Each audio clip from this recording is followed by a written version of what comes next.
Good morning, I'm Neva Manu, and this is your morning news fix for Friday, 5th of July. In this update, it's election day in the UK, where millions of Brits have only a few hours left to cast their votes. Polling booths close at 9 a.m. our time, and the exit poll results will be released, hinting at the likely result.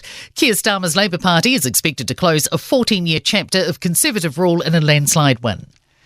A belief the government shake-up of the housing sector is a great start to tackle the housing crisis, but there's still more to be done. Housing Minister Chris Bishop is promising to fill urban areas with development land and remove council powers to mandate boundaries and standards. They'll also dump minimum floor areas and balcony requirements for apartments.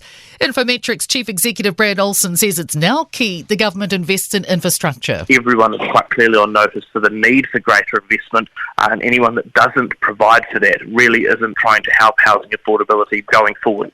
Auckland Council has voted almost unanimously against the government's plan to increase speed limits. Transport Minister Simeon Brown claims the higher speed limits will better balance economic growth and safety. But several councillors say Brown hasn't provided enough evidence for those claims, while others claim the policy went against the localism the government favours. The final decision, however, is the government's.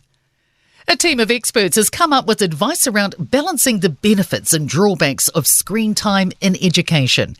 In an article published in today's medical journal, they advocate time limits, using blinking exercises and rewarding students with non-screen activities.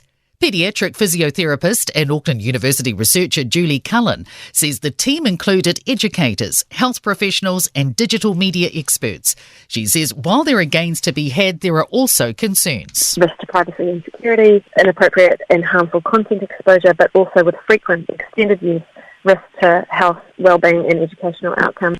One person's died and others remain unaccounted for after a house fire in Southland early yesterday morning.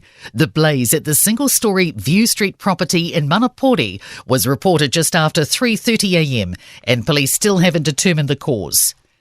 Dunedin's once again facing accommodation issues ahead of tomorrow's All Blacks test. More than 30,000 people will pack out Forsyth Bar Stadium for the match against England, with 20,000 expected from out of town. Local Facebook groups are full of fans desperate for somewhere to stay, even if it's a patch of grass for a tent.